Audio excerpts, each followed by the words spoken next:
Welcome to Reformed Thinking. Each week, we bring you insights that shape our understanding of faith and life from a distinct perspective. We aim to uncover how the truths revealed in Scripture connect to our world and our walk, inviting you to think alongside us. Today, we're embarking on a deep dive into a divine title that packs significant meaning. Yahweh-Sabaoth, often heard as the Lord of Hosts. This title might not be as common, perhaps, as some others, but as we unpack it, you'll see how it shapes our understanding of God's rule and our place in his grand design. We'll bring together insights from its linguistic origins, biblical narratives that highlight its use, a complete theological framework, how it's been received through the centuries, and truly practical ways it applies for believers today. Yeah, the goal is a sharper vision of God's full reign. Right. Which we pray brings both comfort and courage. So settle in, because we are about to begin our deep dive into these rich sources. All right, let's start unpacking this name, Yahweh-Sabaoth. Looking at the exegetical foundations first. Sounds good. It's a name that really paints a picture, doesn't it? It does. When you break it down, you see this fusion of YHWH. Which is, of course, God's personal covenant name given to Israel. Signifies his faithful presence, his bond with his people. Exactly. And that sacred name is combined with the plural construct of Aba. That's right. And Aba, it means host, or ordered multitude, or even army. So putting them together, YHWH and Aba, Yahweh, Aba, it presents God as the commander-in-chief. Absolutely. Not just a general, but the supreme leader, the one who marshals all forces to achieve his purposes. It's not just a casual title then. It immediately hits you with God's ultimate authority. Yeah, his absolute right to command and direct everything. He gives the orders, the universe obeys. Simple as that in a way. And the scope of this command is just vast. It's not limited to just one kind of host. No, not at all. The sources point out several kinds, showing his complete control over, well, everything. Like, for instance, angelic battalions. You see that in 1 Kings 22:1. Right, Micaiah's vision, the Lord on his throne, and the whole host of heaven standing there. Or Psalm 103, talking about angels mighty in strength, obeying his word, all his hosts doing his will. It's not just a random collection of spirits. It's an organized, disciplined force under his direct command. But it goes beyond the spiritual realm, too. Oh, definitely. Isaiah 40.26 talks about him bringing out the starry host by number, calling them all by name. Imagine that. Every star, every galaxy, his host. He literally calls them into being and directs their courses. Yeah. That's meticulous control over the entire cosmos. And maybe even more surprising, he marshals pagan kingdoms. Yeah, think about Isaiah 10. Assyria is called the rod of my anger. God's instrument, even though Assyria has its own motives. Exactly. Assyria intends evil, doesn't acknowledge God, but God uses them for his purpose. It shows his control over both spiritual and material realms, nations, forces that don't even know him. Nothing operates outside his command. Nothing. You know, it's quite striking how this name was handled historically. Like in the Septuagint, the Greek Old Testament. What did they do with it? They kept the Hebrew sound, ṣābāঃ. Interesting. They didn't translate it. Nope. They kept the sound, which suggests, a deep reverence. Maybe they felt translating it would lessen its impact. As if some names just carry too much weight to be changed. They should just be echoed. Yeah. And that reverence carries right over into the New Testament. Where do we see it there? It's retained in the Greek twice, Romans 9.29 and James 5.4. Okay, so the early church knew this name. And keeping it wasn't trivial. It shows they recognized Yahweh-Bash's claim to absolute sovereignty. They understood this was a powerful statement about God's rule, still relevant. So the God of the Old Testament hosts is still the God of the New Testament church. Yeah. My same commander. Exactly. Now let's look at where this name pops up in the Old Testament, especially during what our sources call pressure points. Times of weakness or crisis for Israel. Yeah, exactly. Times when things seem desperate, and the name reveals something crucial about God. Like Hannah's appeal. Right. Hannah, burdened by barrenness, grieving, dealing with Peninnah's taunts. Utterly helpless. A really intense personal trial. And in that deep sorrow, she turns specifically to the Lord of Hosts. That's 1 Samuel 1, verses 3 and 11. And her personal cry, in that moment of vulnerability, it's framed as part of God's bigger redemptive work, which is fascinating. How so? Well, it shows God's universal rule, his command over everything, reaches right down into the most intimate, personal trials. It's not just cosmic battles. He can intervene in individual lives. Right, aligning personal suffering with his grand purposes. Hannah is asking the commander of the universe for a child, knowing he has the ultimate power to grant it. Then there's David and Goliath. 1 Samuel 17, an iconic story. Absolutely, the shepherd boy versus the giant. Goliath is mocking David, confident in his own strength and armor. And David's response. He says, "You come to me with a sword and with a spear and with a javelin, but I come to you in the name of Yahweh-Ṣəbaʻōth." Wow. That shifts everything, doesn't it? Completely.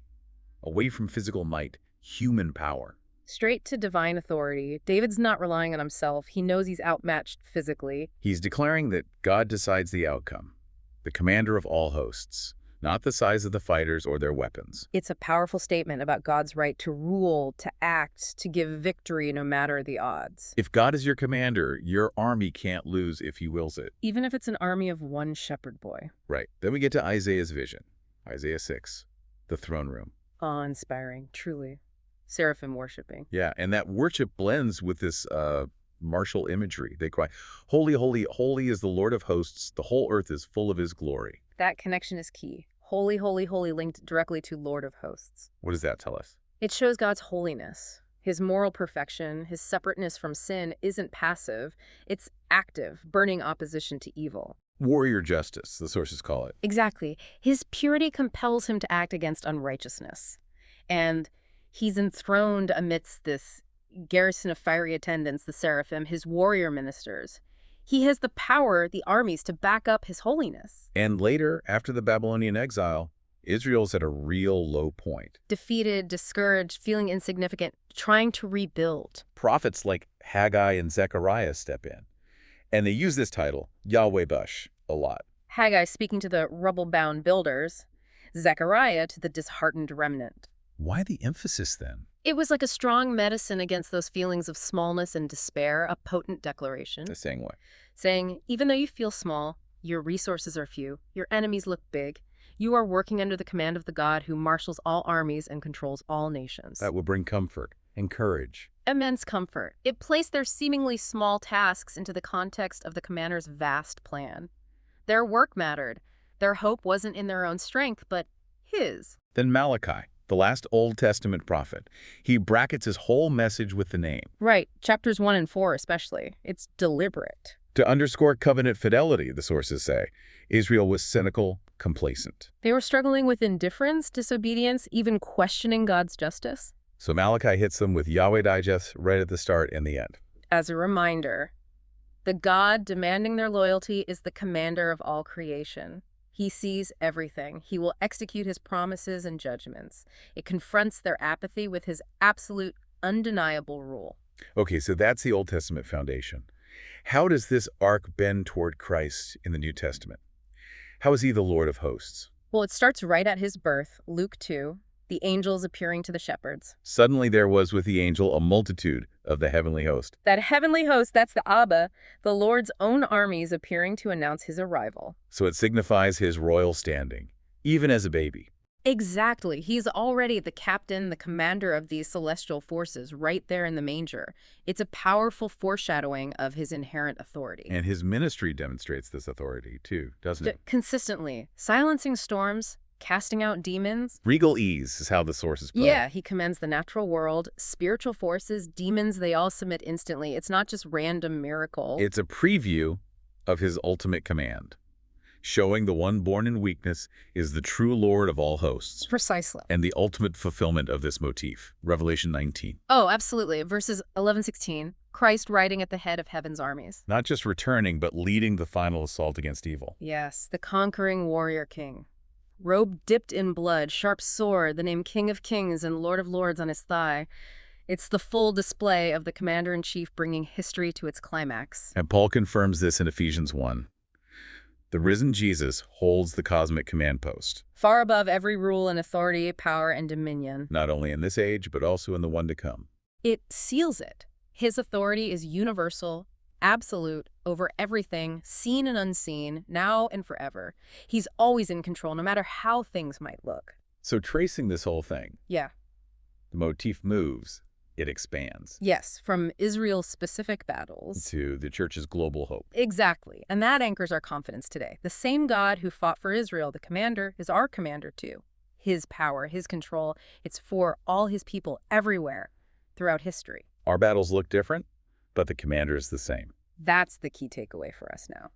All right, let's shift gears slightly. Build a theological framework around this name within Reformed thought. Yahweh-Sabaoth as sort of a central hinge for God's sovereignty and providence. It absolutely serves that function. It powerfully echoes statements in, say, the Westminster Confession, like God upholding, directing, disposing, and governing all creatures' actions and things from the greatest to the least. That language really aligns with the commander-in-chief idea, God's active, continuous control. And it's not just about the big stuff, the armies and angels. The sources stress the hosts cover the whole created order. Visible and invisible. Every molecule and every monarch moves under his meticulous administration. Meticulous. That means detailed, precise, active control. Right. Not just broad oversight.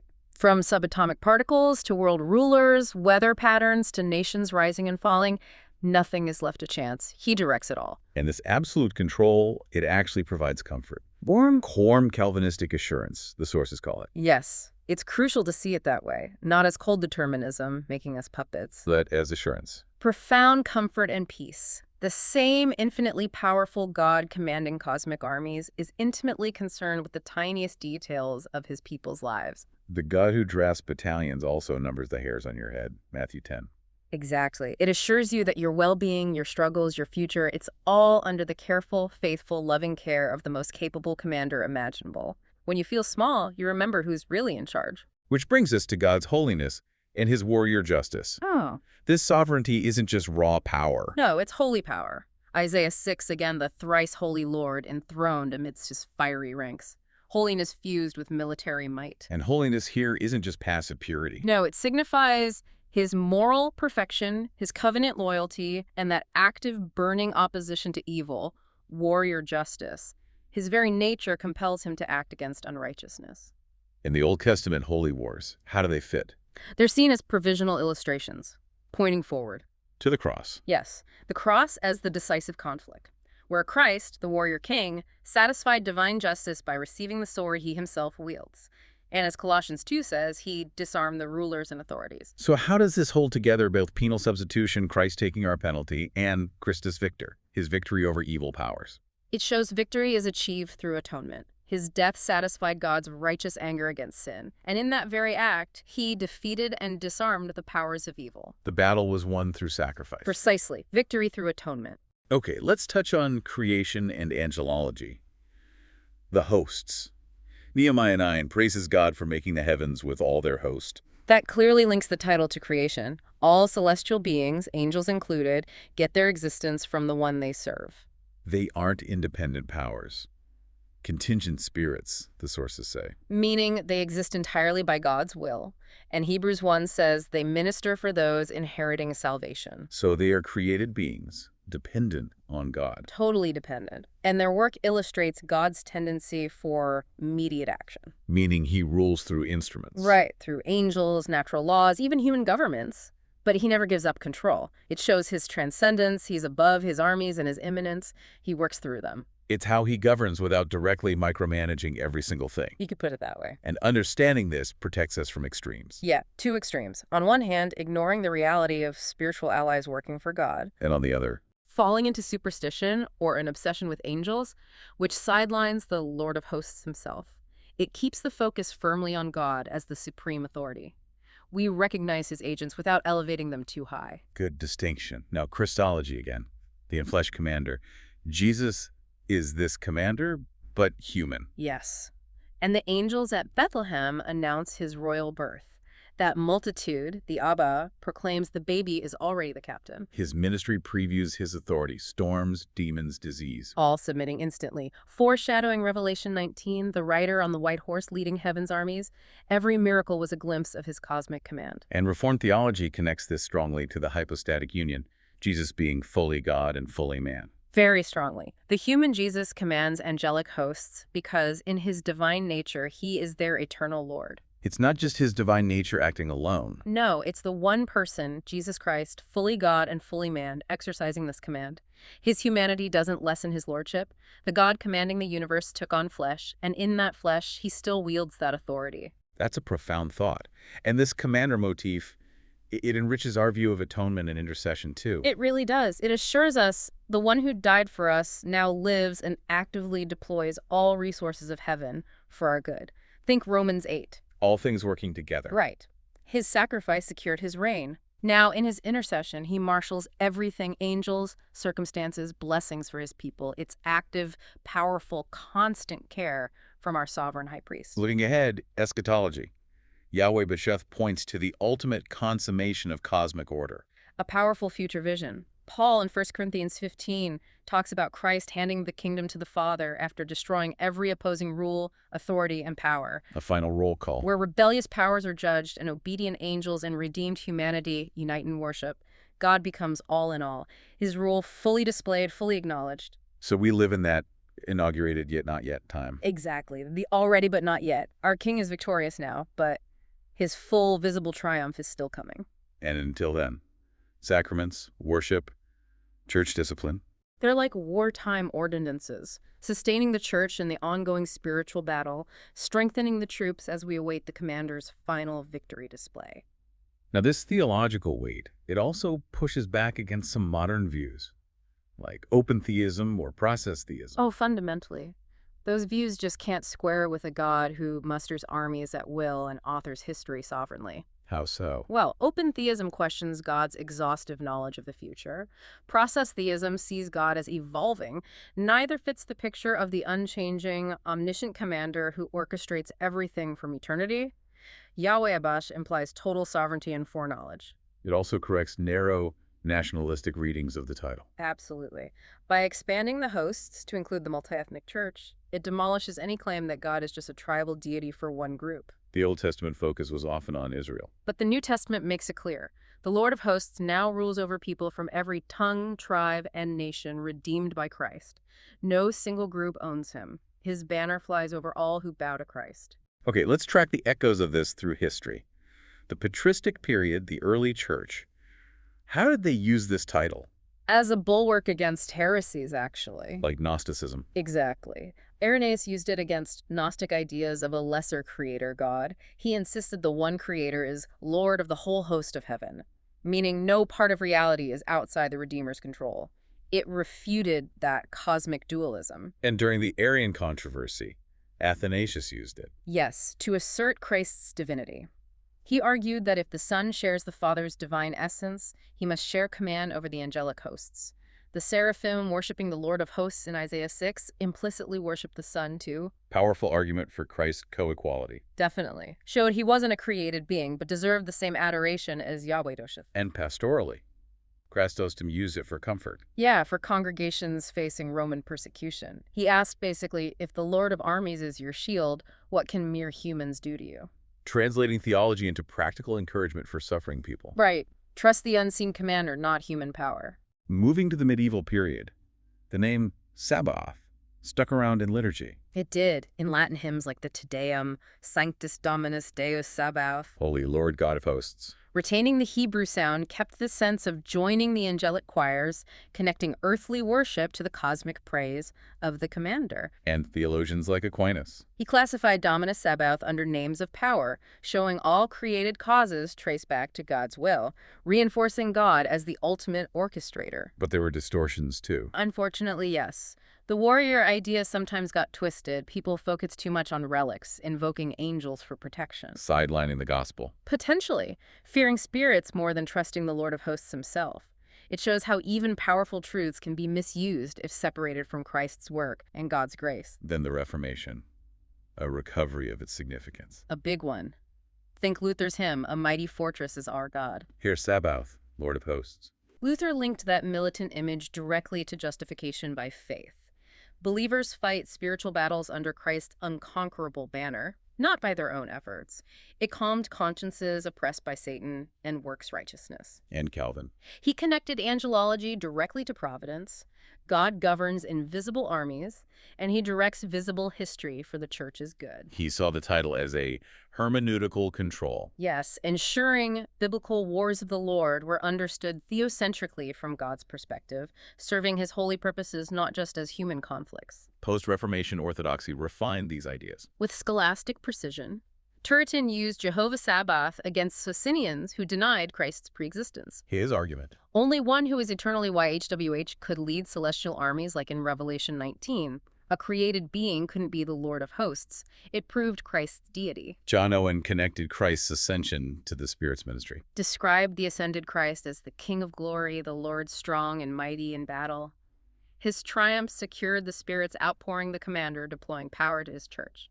And Jonathan Edwards, Lamb and Lion. Yeah, juxtaposing Christ's meekness as the lamb welcoming penitents with his might as the lion, judging the impenitent. The Lord of hosts encompasses both roles, savior and judge. Okay, bringing it closer to our time, the 19th and 20th centuries. Spurgeon. Used it often for comfort. On Psalm 46, fear ends where faith begins because the Lord of hosts is with us. An invincible shield against any trouble. B.B. Warfield used it against process philosophies. Argued God's changelessness, his immutability, was essential. A changing God can't be the sovereign commander mustering history's hosts according to an eternal plan. Herman Bavinck, Integrated Science. Asserted every natural force stars, biology belongs to the host God commands, dissolving that false split between sacred miracles and secular nature. All are God's immediate action. Karl Barth during the World Wars. Used Yahweh-Sabaoth to remind Europe that God's sovereignty, not nationalism, determined nations' fates, a vital correction amidst human conflict. And in the Global South today. African Reformed theologians use it powerfully against syncretistic fears of spirits, proclaiming Christ's cosmic kingship over all powers. It frees believers to trust him alone. And contemporary writers like Ferguson or Horton use it to steady Western believers facing secularization.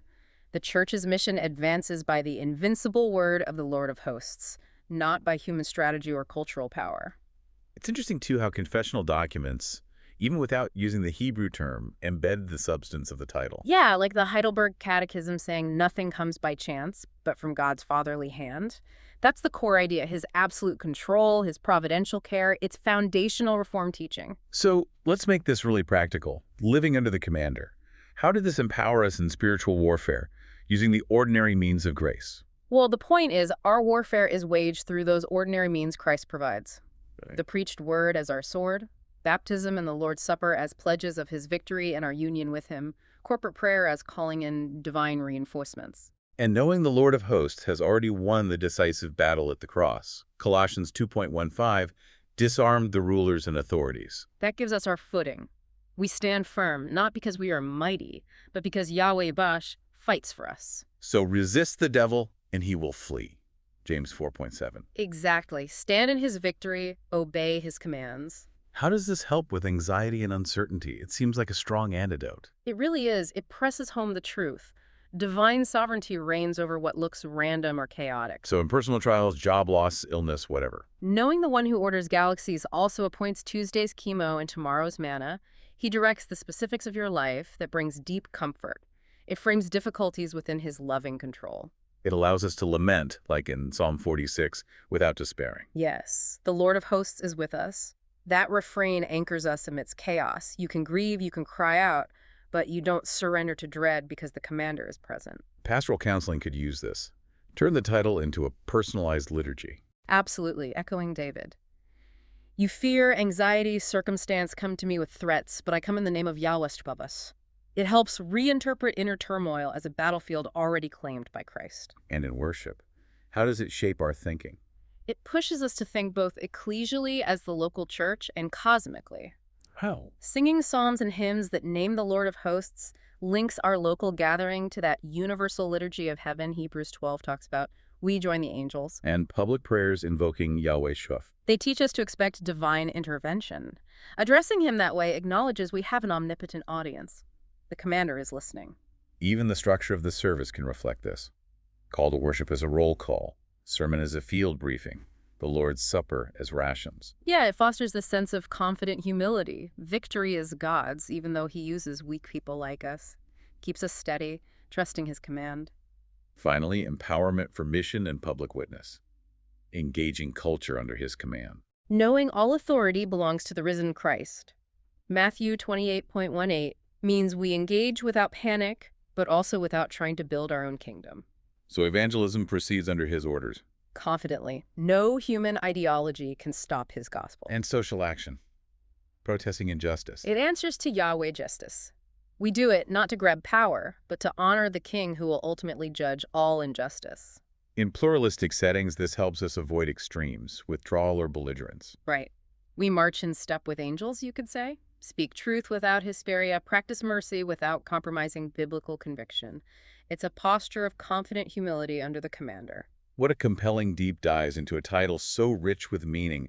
Yahweh-Ṣəbaʻōth truly is, well, central for understanding God's complete rule over everything. Unseen forces, visible nations, even the details of our lives. It gathers doctrines of his rule, his holiness, Christ's work, his final victory. And it's sustained believers throughout history, a shield and a comfort. Absolutely. It really is a call to live coram Deo, before the face, under the command of the Lord of hosts. Shapes how we view conflict, anxiety, worship, mission. It provides that deep source of covenant comfort and missionary courage, moving us to confess, the Lord of hosts is with us, the God of Jacob is our fortress. And that confession isn't just words. It should shape sermons, hymns, counseling, our public witness. Maybe think about how this complete picture of God's absolute rule might change your perspective on your current circumstances. Yeah, how might knowing Yahweh-Sabaoth is with you reshape your approach to the challenges you face this week? Consider how it lets us embrace that confident humility, trusting his finished work, his present reign. As we wait for the day, Christ rides forth to finish his campaign. That's it for this deep dive. Thank you for joining us on Reformed Thinking. Until next time, may you live under the mighty command of Yahweh-Ṣəbaʻōth.